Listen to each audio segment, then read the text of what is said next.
안녕하세요. 만나 뵙게 되어 반갑습니다. 저는 푸른아시아 몽골 지부 신동현 사무차장입니다.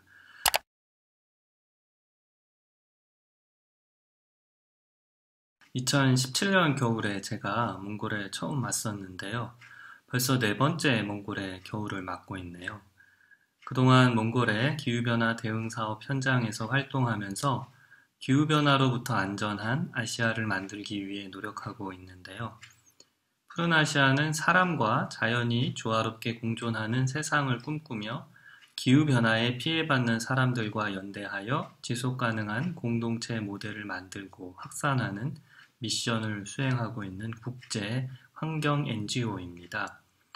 푸른 아시아는 몽골의 사막화 방지를 위해 지난 20년간 사막화된 몽골의 건조 지역에 나무를 심는 조림 사업을 진행해 왔는데요.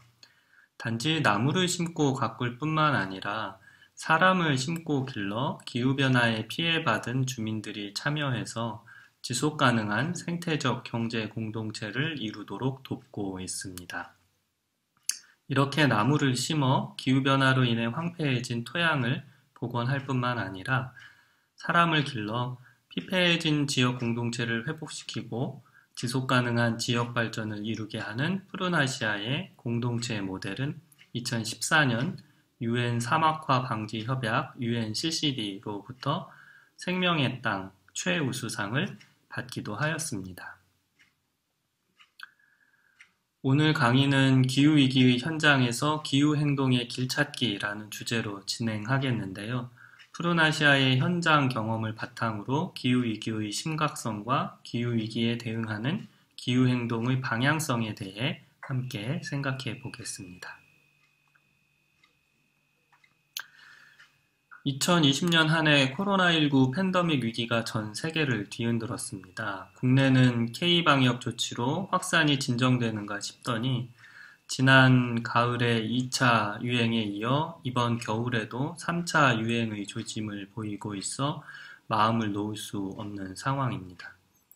국제적인 상황은 더욱 비관적인데 12월 현재 코로나19 전 세계 확진자 수는 약 6,400만 명, 사망자 수는 약 150만 명에 이르고 있는데요. 코로나19로 인해 세계적으로 경제도 위축되어 국제통화기금 IMF는 올해 세계 경제 성장률을 마이너스 4.9%로 예측했고요. 월스트리트 저널은 코로나19로 인한 선진국들의 국가부채 비율이 2020년 7월 세계 국내 총생산 GDP 대비 128%에 달한다고 보도했는데요. 이는 2차 세계대전 후인 1946년 국가 부채 비율 124%보다도 높아서 코로나19가 2차 세계대전보다 세계 경제에 더 큰 충격을 주었다는 분석입니다. 내년에는 코로나 이전의 정상적 생활로 돌아갈 수 있을까? 한가닥 희망을 품어보지만 전 세계의 코로나19 확산세를 보면 이런 기대가 실현되기는 당분간 요원해 보입니다. 또 흔히 이야기하듯 다시 코로나 이전의 삶으로 돌아가기는 불가능하고 그래서 뉴 노멀이라고 하는 코로나 이후의 새로운 삶의 방식이 적용되는 시대를 맞이해야 되는지도 모르겠습니다. 언제쯤 우리는 마스크 없는 삶으로 돌아갈 수 있을까요? 코로나 이전의 삶으로 돌아가기가 과연 가능하기는 한 걸까요? 코로나 이후 우리의 삶은 또 다른 어떤 어려움들을 마주하게 될까요? 물음이 끊이지 않는데요. 그러나 코로나 이후에도 우리의 삶이 무너져 버리지 않고 지속 가능하게 유지되기 위해 놓치지 말아야 할 중요한 물음 하나가 있어요. 그것은 바로 코로나19가 어디에서 왔는가라는 물음입니다. 코로나19는 어디로부터 왔는가? 많은 과학자들이 박쥐나 천상갑을 숙주로 해서 인간 세계에 전파되었다고 말합니다. 코로나19는 에볼라 바이러스나 니파 바이러스와 같은 신종 바이러스인데요. 인간의 발길이 닿지 않던 밀림의 야생 동물들을 숙주로 해서 변종을 거듭해온 바이러스 중 하나입니다. 이런 바이러스가 숲의 파괴로 인해 서식지를 잃은 야생 동물을 매개로 해서 인간 세계에 나온 것이지요. 산업혁명 이후 성장과 개발의 논리가 오늘날 산업문명을 주도해 왔던 것인데요. 인간의 무한한 욕망을 부추겨 그것이 무엇이든 상품으로 만들어 그것을 소비하고 소유하도록 하는 데서 이윤이 생기고 자본이 축적되는 자본주의적인 생산과 소비 양식은 멈출 줄 모르는 톱니바퀴처럼 자연을 그 착취 대상으로 해서 그 몸집을 불려가며 여기까지 굴러온 듯해요. 이렇게 자본의 이익을 위해 무분별하게 숲을 파괴하고 자연을 훼손한 결과 그것이 부메랑이 되어 인류의 생존을 위협하는 팬데믹 위기로 돌아온 것이 아닌가 합니다. 안타까운 사실은 팬데믹 위기가 코로나19에 그치지 않을 것이라는 전망입니다. 세계보건기구 WHO는 2009년 이후 총 5차례의 국제 공중보건 위기 긴급 상황을 선포했는데요. 2009년 신종 인플루엔자, 2014년 에볼라 바이러스, 2016년 지카 바이러스, 그리고 코로나19가 여기에 해당되는데요. 이러한 감염병 위기는 기후변화와 밀접하게 관련이 됩니다. 영국 국영방송 BBC 보도에 따르면 지구온난화로 북극과 히말라야의 빙하가 녹고 시베리아와 그린란드의 영구 동토층이 녹으면서 그 속에 있던 천연두나 탄저균, 그 외에 인류에게 알려지지 않은 고대 바이러스들이 인간 세계에 침투할 것이라고 경고합니다. 또 미국 조지타운대 연구에 따르면 앞으로 2070년까지 인류는 기후변화와 환경 파괴로 인해 매년 260회의 코로나19 같은 인수공통 감염병 전파 위기를 겪게 된다고 하는데요. 지구온난화로 인한 해수면의 상승, 인간의 개발 활동으로 인한 야생동물 서식지의 파괴 등으로 인간의 주거지와 야생동물의 서식지가 가까워져서 바이러스를 지닌 야생동물과 사람 간 접촉이 늘어나기 때문이라고 합니다. 코로나19 이후에도 또 다른 신종 바이러스에 의해 팬데믹 위기가 반복될 것이라는 경고인데요. 앞으로 팬데믹 위기가 빈번해지고 그로 인한 경제적 위기도 빈번해져서 그 피해 또한 클 것으로 우려가 됩니다. 그런데 이 모든 위기의 원인에 기후변화가 자리합니다. 기후변화는 신종 바이러스 위기나 경제 위기를 부르는 원인이기도 하면서 다른 모든 위기들을 뒤덮을 만한 가장 심각한 위기이기도 한데요. 2020년 우리는 기후위기의 징조들을 몸소 경험한 바 있어요. 올여름 길고 긴 장마가 이어졌는데요. 올해 집중호우 일수는 54일로 기상 관측이 시작된 이래로 역대 최장기간을 기록했습니다. 장마가 길어진 원인은 지구온난화로 올여름 북극과 시베리아의 기온이 역사상 가장 높았는데요. 그로 인해 북쪽의 찬 대기가 느슨해져서 한반도까지 밀려 내려와 장마 전선의 북상을 막으면서 한반도 상공에 오래 머문 탓이라고 합니다. 그런데 장마가 끝나자마자 폭염이 이어졌고요. 또 그 다음 한 달 동안은 바비, 마이삭, 하이선 등 역대급 슈퍼 태풍들이 연달아 발생해서 한반도를 핥히고 지나갔습니다. 그 피해 또한 컸는데요. 기후변화로 인해 슈퍼태풍의 발생 빈도와 피해 규모는 날로 커져갈 것입니다. 우리는 이제껏 인류가 한 번도 경험하지 못한 지구적 위험들을 경험하는 위기의 시대를 마주하고 있습니다. 코로나19와 같은 감염병이 만연하는 팬데믹 위기, 그로 인한 경제적 위기, 그리고 기후변화의 위기가 그것인데요. 인류 전체의 생존을 위협하는 인류를 대멸종으로 이끌고 지구 생명 전체를 위험에 빠뜨릴 가장 긴급한 위기는 바로 기후변화의 위기라고 할 수 있습니다.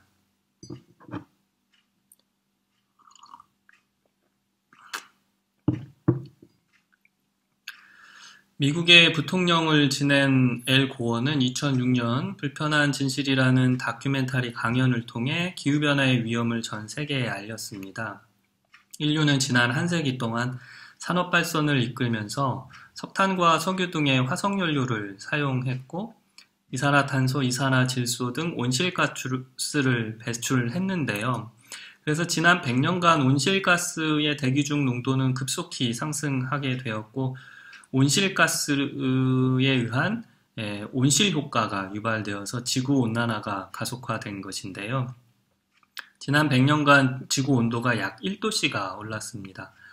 화석연료의 사용으로 배출된 온실가스로 인한 결과인데요.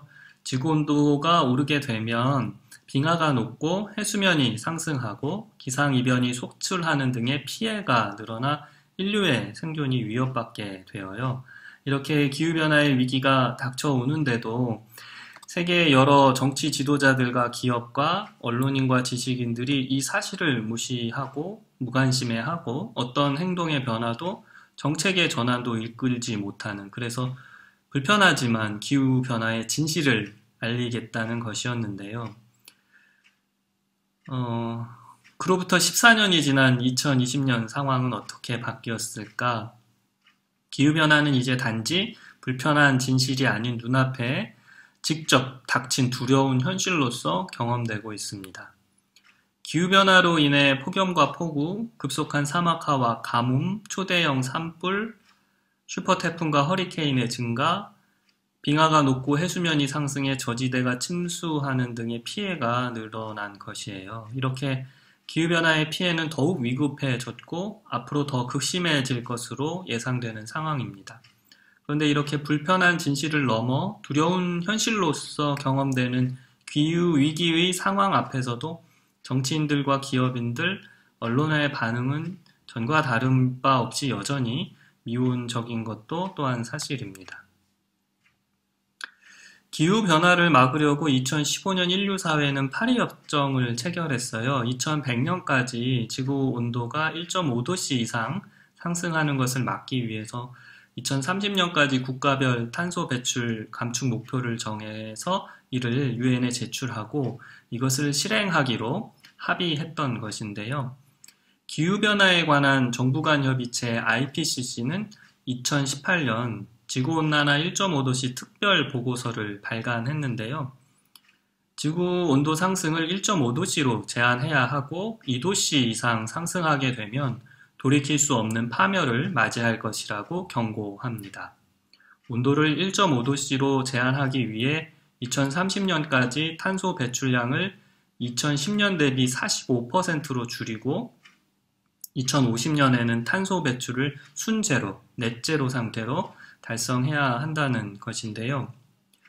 그러나 파리협정에 따른 탄소 감축 의무 이행은 더디기만 해요. 한국의 경우도 2020년 연말까지 제출해야 하는 국가 온실가스 감축 NDC 계획안을 보면 2017년 기준 탄소 배출량인 7억 910만 톤에서 24%를 감축해서 2030년까지 탄소 배출량을 5억 3,600만 톤으로 억제하겠다는 목표를 세우고는 있는데요. 이는 파리협정에서 말하는 1.5도씨 상승 제한을 위한 감축량 목표에는 많이 미치지 못할 뿐더러 구체적인 탄소 감축 방안을 담고 있지 못해서 국제사회의 요구에 부응하지 못하고 있는 실정입니다.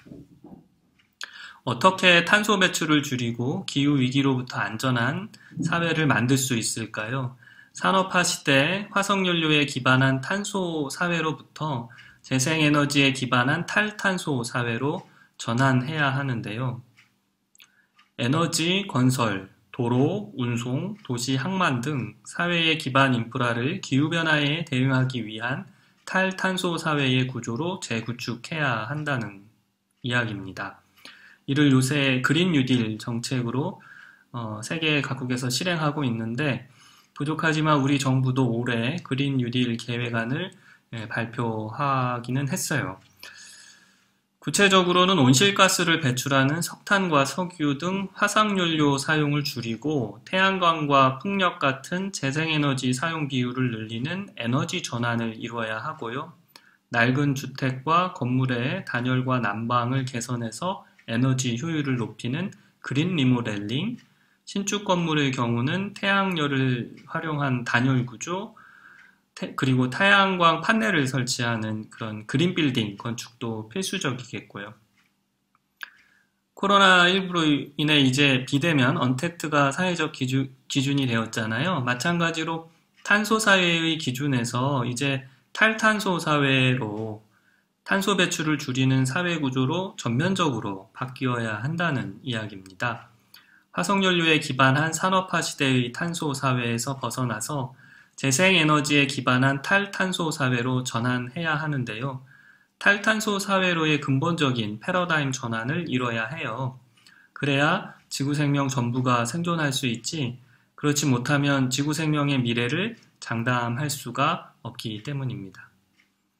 궁극적으로는 우리 사회, 경제와 산업, 생활 방식 전반을 자본을 중심으로 성장을 만능으로 여기던 자본주의적 삶의 방식에서 자연과 생명의 가치를 중심에 놓는 생태적 삶의 방식으로 바꿔야 하는데요. 그렇기에 기후위기에 피해를 받는 지역사회 취약계층을 우선 배려하고 보호하는 정책과 기후위기 적응 프로그램으로 기후위기 피해자들을 지원하는 것이 무엇보다 절실하겠습니다. 기후위기 시대에는 모든 것이 바뀌어야 하고 바뀔 수밖에 없는데요. 바뀌기를 거부하면 시대에 뒤떨어지게 되고 생존에서 도태될 수밖에 없습니다. 전기차를 타야 하는데 경유차를 타겠다고 하는 사람은 탈탄소 사회, 녹색 사회로 나아갈 수 없겠지요? 그런데 경유차를 타고 싶어서 타는 사람이 어디 있겠습니까? 경제력이 안 돼서 비싼 전기차를 못 사는 사람들이 기존에 타던 경유차를 계속 탈 수밖에 없잖아요. 그러면 이들은 탈탄소 사회의 부적응자로 머물러야 할까요? 아니다. 싼 전기차를 만들어 판매하면 된다고 해법을 제시하는 분이 있을 수 있어요. 테슬라의 CEO 일론 머스크가 그러한데요. 기후변화의 위기도 돈으로 해결하면 되고 기술로 해결하면 되는 것일까? 2만 달러짜리 전기차를 3년 안에 생산해서 판매하겠다고 하던데 그러면 문제가 획기적으로 해결되는 것일까? 그런데요, 1인당 국민소득이 1만 달러는커녕 몇천 달러에도 미치지 못하는 많은 나라들이 있고요. 하루에 10달러 이하를 버는 인구가 전 세계 인구의 40%를 차지하고 있습니다. 하루에 2달러도 벌지 못하는 빈곤층도 10억 명 가까이가 있어요. 기후위기 시대에 변화에 적응하지 못한다는 것은 단지 시대에 뒤떨어지는 문제가 아니에요. 생존이 걸린, 사활이 걸린 문제입니다. 기후변화로 인한 가뭄과 폭염, 폭우와 홍수 등의 자연재해 증가가 가난한 사람들이 더 많이 노출될 수밖에 없고 그 자연재해에 더 취약할 수밖에 없잖아요. 기후변화로 인한 식량 생산의 감소로 식량 부족 사태가 생기고 영양 결핍의 위험에 노출되는 것도 가난한 나라의 빈곤층일 수밖에 없거든요. 기후변화의 두려운 현실이 불러올 많은 변화들이 우리의 일상에 지대한 영향을 끼칠 것이에요. 그 과정에서 변화를 강요받는 상황이 오기도 할 것인데, 그러나 그 변화를 감당할 수 없을 그런 경제적으로나 또는 교육 수준, 또 경험과 기술 수준에서 취약한 계층의 사람들은 탈탄소 사회로의 전환 과정에서 도태되지 않아야 하잖아요. 따라서 탈탄소 사회의 전환은 낙오자가 없는 공정한 전환이 되어야 합니다. 기후위기의 피해로부터 온전히 회복될 수 있도록 기후변화의 상황에 적응할 수 있도록 기후위기 피해자들과 취약계층을 보호하고 지원하는 공정한 전환은 기후위기 시대의 절실한 인류 사회의 미션이 될 것입니다.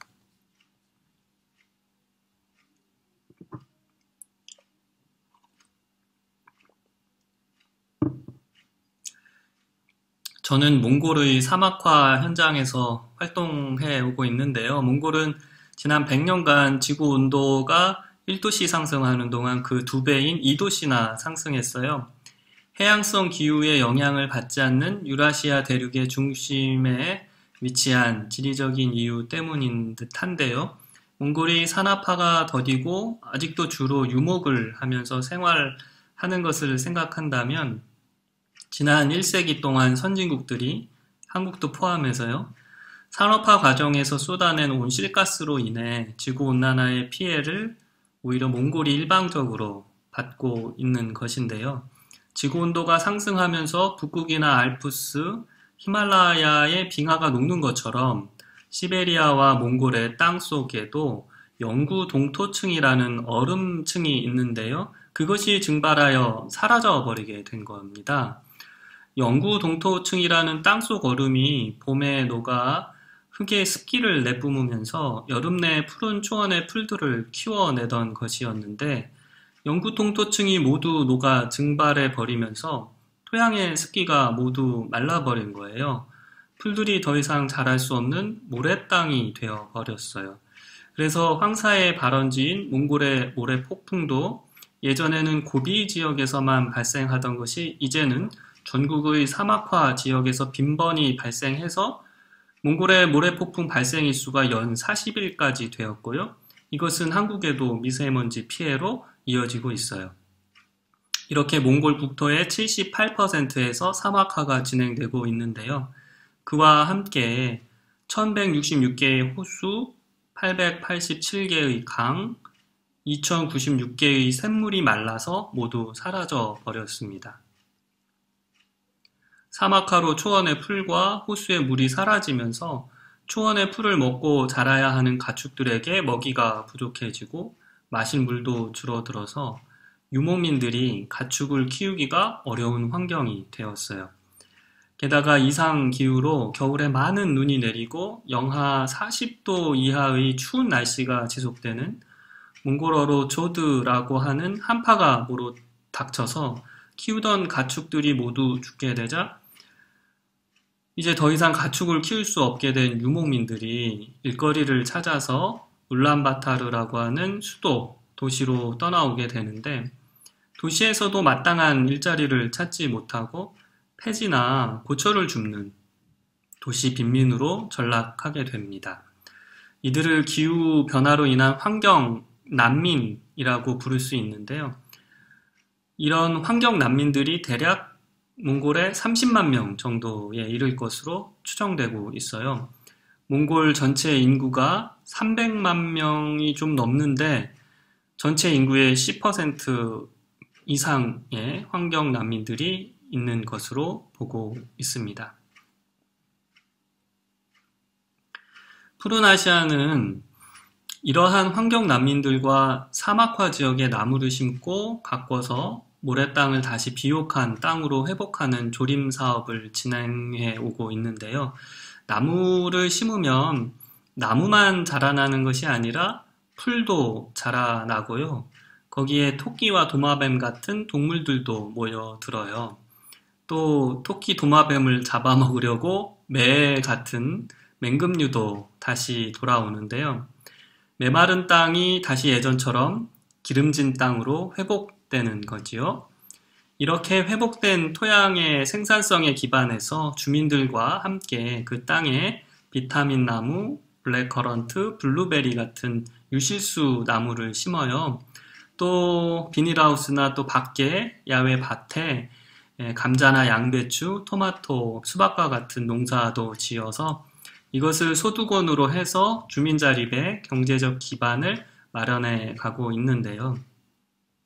공경에 처한 환경 난민들과 함께 사막화 지역에 나무를 심고 농사를 짓고 조합을 만들어서 토양을 복원하며 함께 자립해 나아가는 지속 가능한 공동체가 그간 푸른 아시아의 노력과 함께 이제는 몽골 전역의 여러 곳에서 형성되고 있습니다. 어떻게 기후위기에 피해를 받은 환경 난민들이 땅이 회복되듯이 삶이 회복되고 나무가 자라나듯이 스스로 자립할 수 있었을까요? 기후위기의 피해 현장에서 환경 난민들을 단순히 피해자로 시해의 대상으로 보지 않고 그분들이 직접 참여해서 결정하도록 공동체를 스스로 조직해서 자립할 수 있도록 그분들을 주체로 세우는 주민 역량을 강화하는 교육을 꾸준히 실행하기에 가능했는데요. 주민 자립 역량이 강화되고 그래서 정말 이곳이 우리가 가꿔야 할 푸른 몽골의 숲이라는 주인의식을 주민분들이 지니게 되기까지는 정말 많은 우여곡절이 있었는데요. 이 시간 다 말씀드릴 수는 없고요. 푸른아시아 오기출 상임이사님이 쓰신 한 그루 나무를 심으면 1000개의 복이 온다라는 저서를 꼭 한번 읽어보시면 그 안에 그 많은 얘기들이 잘 담겨 있습니다. 중요한 것은 생각이 변화해야 행동이 변화하잖아요. 근데 생각의 변화를 이끌기 위해서는 무수한 경험이 겹겹이 쌓여야 한다는 점이에요. 동일한 경험으로 끈끈한 그 기억이 형성되기까지 참고 기다리는 신뢰가 중요한데요. 그리고 하나의 마음으로 같은 꿈을 품으면서 한 방향으로 나아가려는 그 일관성을 유지해 나가는 게 중요하겠는데요. 교육의 대상이 아니라 교육의 주체로 서로에게 도움이 되고 본이 되는 상호 신뢰의 관계가 형성될 때 기후위기에 대응하는 공동체가 올바른 방향으로 형성되고 활성화될 수 있을 거라고 생각합니다. 이렇게 푸른 아시아의 현장 경험을 통해 말씀드릴 수 있는 한 가지는 바로 기후위기에 대응하는 최상의 해법, 탈탄소 사회로의 공정한 전환의 핵심은 바로 공동체, 커뮤니티라는 것입니다. 기후위기 시대에 위기로 내몰리는 분들을 돌아보고 지켜내는 일은 공동체를 기반으로 해야 빠짐없이 서로 돌봄으로 가능합니다. 이런 일들은 정부의 단기 지원 정책이나 기업의 영리목적 사업을 중심으로 해서는 절대로 모두 감당이 되지가 않아요.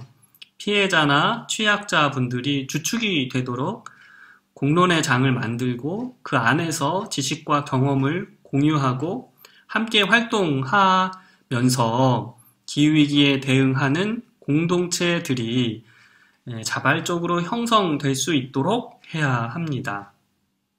우리의 생활 속에서부터 학교와 직장, 지역사회와 온라인 커뮤니티, 동호회와 동아리 등 다양한 통로를 통해 기후위기에 대응하는 서로 돌보고 함께 지켜내는 기후 공동체들을 이끌어내고 이 기후 공동체들을 통해서 기후 행동을 이끌어 나갈 수 있을 때 기후위기에 대한 온전한 대응이 가능할 거예요. 기후위기의 대멸종의 절박한 위험 앞에서 긴급한 기후 행동회로 탈탄소 사회로의 공정한 전환으로 변화를 요청받고 있습니다.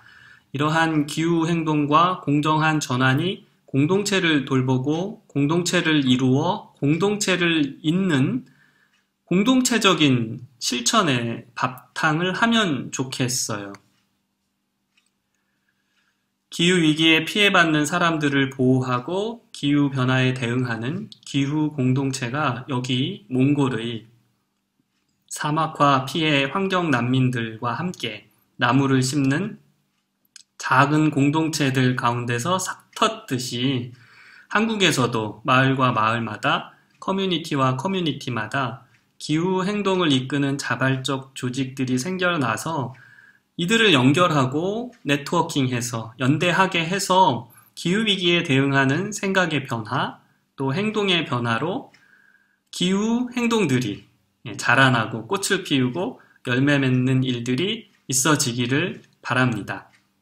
작은 물방울들이 모여 시내를 이루고 강물을 이루고 하나의 큰 바다로 모여들듯이 한 사람 한 사람 모여 작은 공동체가 되고 우리의 지구 생명을 살리려는 그 노력과 애씀도 마찬가지로 그렇게 한 땀, 두 땀 모여서 수많은 생명을 보듬는 생태적 기후 공동체들로 이루어져서 하나의 지구 생명 공동체라고 하는 거대한 지구적 생명의식을 일깨워 지구 생명을 살리는 지구적 생명 실천으로 이어지기를 희망해 봅니다.